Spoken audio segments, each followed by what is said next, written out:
Congress senior నేత దేవినేని నెహ్రూ టీడీపీలో చేరుతున్నారు. విజయవాడలో పార్టీ అధినేత చంద్రబాబు సమక్షంలో టీడీపీ తీర్థం పుచ్చుకున్నారు. ఇప్పుడు దేవినేని నెహ్రూ మాట్లాడుతున్నారు. లైవ్ లో చూద్దాం. మనుషులు మారారేమో కానీ ఇంటి పేరు మారవకుండానే ఆయన ఆ స్థానాలను పద్యం చేస్తానే ఉన్నారని చెప్పేసి నేను చెప్తాను.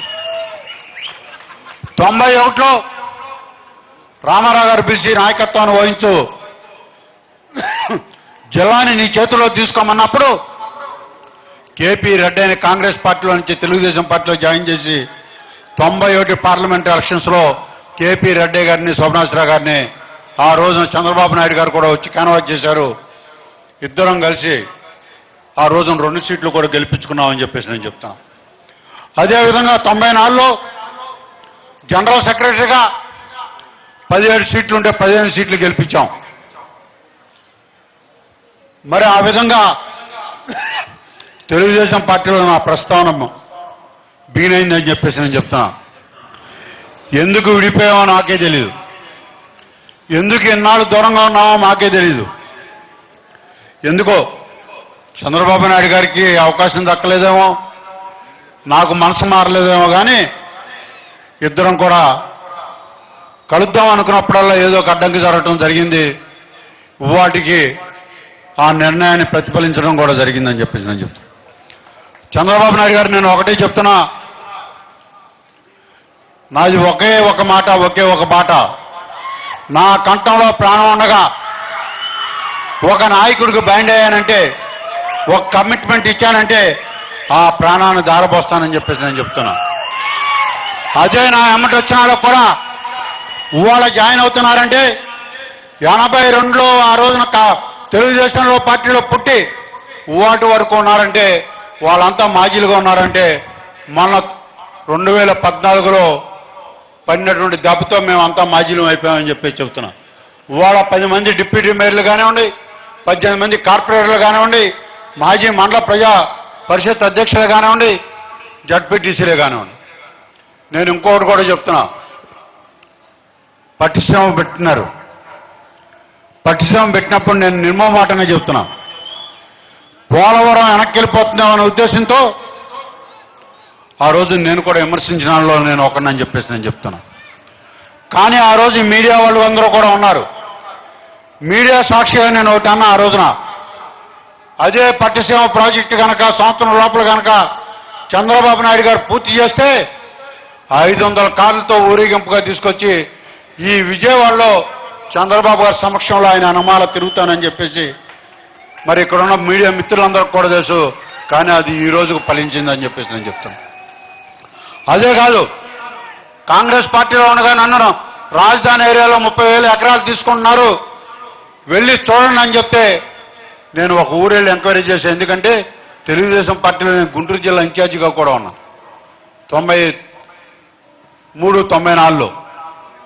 వాళ్ళంతా కూడా రైతులంతా కూడా తెలుసు నాకు. నేను వెళ్ళి ఒక మీటింగ్లో మాట్లాడిన తర్వాత నాకు అర్థమైపోయింది, వాలంటరీగా సంతోషంగా వాళ్ళంతరకు వాళ్ళు మెచ్చి ఇక్కడ మాకు అమరావతి వస్తుంది, క్యాపిటల్ సిటీ వస్తుంది, మేము వాలంటరీగా ఇస్తున్నాం అన్న తర్వాత మళ్ళీ ఆ ఏరియాలో కానీ ఆ గడప కానీ ఇంతవరకు తొక్కలేదని చెప్పేసి నేను చెప్తున్నాను. అదే కాంగ్రెస్ పార్టీ మీటింగ్లో కూడా చెప్పడం జరిగింది, వాళ్ళందరికీ వాలంటరీగా ఇస్తున్నారు, వాళ్ళందరికీ వాళ్ళు ముందుకు వచ్చేస్తున్నారు, మనం రాజకీయాలు నడపడం భావ్యం కాదు, నేనైతే నేను అక్కడికి వెళ్ళనని చెప్పేసి నేను ఆ రోజున కూడా చెప్పడం కూడా జరిగిందని చెప్పేసి నేను చెప్తున్నాను.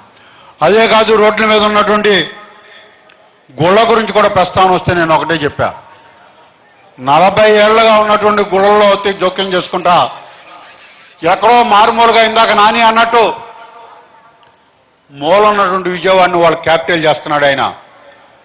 మాకొక స్వతంత్రం వస్తుంది, మాకు ఇక్కడ క్యాపిటల్ ఏరియా అవుతుంది, కాబట్టి మీరు ఎవరో కూడా అనవసరంగా ఆటలో తలదూర్చి మీరు పోటీ చేయొద్దు, రోడ్లు వెడల్పు చేయనివ్వండి, ప్రజానీకానికి సౌలభ్యం కలిగించండి అని చెప్పేసి ఆ రోజున ఆ పార్టీలో ఉండి కూడా నేను ఆ పార్టీ ఇన్నర్ మీటింగ్లో నేను చెప్పడం జరిగింది. ఈ విధంగా చూసిన తర్వాత సంక్షేమ కార్యక్రమాల్లో కూడా ఆ రోజు 75 రూపాయలు 200 చేస్తే బ్రహ్మాండం అనుకున్నాం. కానీ 200 1000 రూపాయలు చేసినాడు ఇదే చంద్రబాబు నాయుడు గారిని ఏమనాలో మీరు ఒక్కసారి ఆలోచించండి అని చెప్తున్నాను. 5 రెట్లు పెంచి మీ జీవితాల్లో అందరికీ కూడా పట్టెడు అన్నం తినేటువంటి అవకాశం కల్పించినటువంటి చంద్రబాబు నాయుడు గారిని వాళ్ళ చంద్రన కానుక కానివ్వండి, చంద్రన తోప కానివ్వండి, లేదా ఎన్టీఆర్ ఆరోగ్యశ్రీ కానివ్వండి, ఫీజులు రీఎంబర్స్మెంట్లో ఇదిలాగా విత్తలవిడిగా కాకుండా కరెక్ట్గా సరైనటువంటి వాళ్ళకి అందేటట్టుగా ఏర్పాటు చేస్తున్నారంటే అది ఒక్క చంద్రబాబు నాయుడు గారి యొక్క ఘనత నేను చెప్పక తప్పదని చెప్తున్నా. నాకేం ముఖప్రీతి కోసమో లేదు ఇంకో దానికోసమో కాదు. నేను ఏనాడు కూడా వాటి మీద విమర్శించరా. ఆ కార్యక్రమాలు సంక్షేమ కార్యక్రమాలు ఏవైతే చేస్తున్నారో ఆ సంక్షేమ కార్యక్రమాలు ఏనాడు కూడా నేను నోరు పెట్టానులా.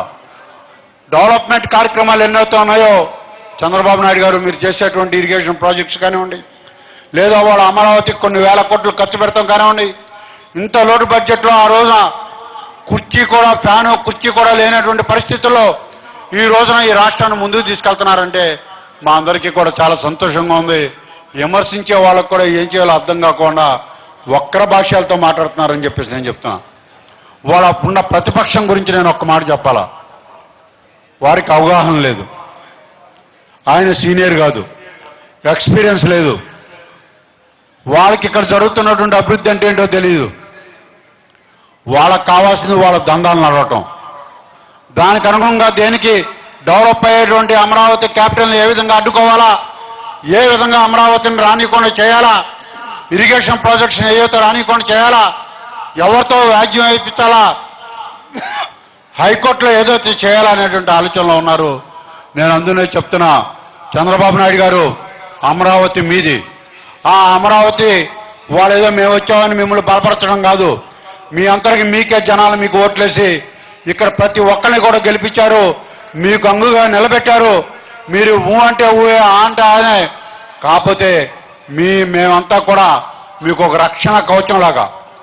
వాళ్ళ అమరావతి చంద్రబాబు గారిది, అమరావతి మనది. అమరావతికి రక్షణ కవచంలాగా రక్షణ గోడగా ఉండి ఈ రాబోయే భవిష్యత్ తరాలకు కానివ్వండి, యువతకు కానివ్వండి, రాబోయే భవిష్యత్తును తీర్చిదిద్దేటువంటిది మన రాజధాని అమరావతి. దాని ద్వారా వచ్చేటువంటి కార్యక్రమాలు కానివ్వండి, ఉద్యోగాలు కానివ్వండి, లేదా నిరుద్యోగాలు పోవటం కానివ్వండి, ఇవన్నీ కూడా జరగాలంటే ఆయన యొక్క ఆధ్వర్యంలో జరగాల్సిందని చెప్పక తప్పదని నేను చెప్తున్నా. వాళ్ళ పోలవరం ప్రాజెక్ట్ నేను ఆ రోజున అందుకనే నేను భయపడ్డా, పట్టిసీమ కడితే పోలవరం వెనక్కపోతుందని. కానీ వాళ్ళ పోలవరం ప్రాజెక్ట్ని జాతీయ ప్రాజెక్టుగా చేసి 24 గంటలు కూడా ప్రాజెక్టు మీద ఉండి ప్రాజెక్టుని సర్వే చేసి 2018కి పోలవరం ప్రాజెక్టు కంప్లీట్ చేసి నీరు అందిస్తానని చెప్పారు. అదేవిధంగా పట్టిసీమను కంప్లీట్ చేసే సంవత్సరంలో కోస్తా జిల్లా రైతాంగం మొత్తానికి కూడా కడుపు నింపే ఏర్పాటు చేశారని చెప్పేసి నేను చెప్తున్నా. ఏదైతే మీరు పట్టిసీమ ద్వారా కోస్తా జిల్లాలో కడుపు నింపారో, ఏదైతే శ్రీశైలం వాటర్లో ఏదైతే కోస్తా జిల్లాలో రావాల్సిన వాటర్ ఉందో దాన్ని తప్పకుండా రాయలసీమ జిల్లాలకు కూడా తీసుకెళ్లి వాళ్ళ యొక్క దాన్ని లేదా వాళ్ళకు కావాల్సినటువంటి సాగు చేసుకోవడానికి నీరు మీ ద్వారానే సాధ్యం అవుతుందని చెప్పేసి నేను చెప్తున్నాను. దాన్ని గట్టిగా కూడా నమ్ముతున్నాను. కాబట్టి ఈ రోజున మా ప్రాబల్యం ఏమీ లేదు. మేము ఒకే ఒకటి నేను అడిగేది, మీరు ఇంతకుముందే మీరు ఒక కోటను ఏర్పరచుకున్నారు. ఇక్కడ ఎవరో కూడా అపోజిషన్ వాళ్ళు ఎవరో గెలవాలా. మీ తెలుగుదేశం పార్టీ వాళ్ళే గెలిచారు, మన తెలుగుదేశం పార్టీ వాళ్ళే గెలిచారు.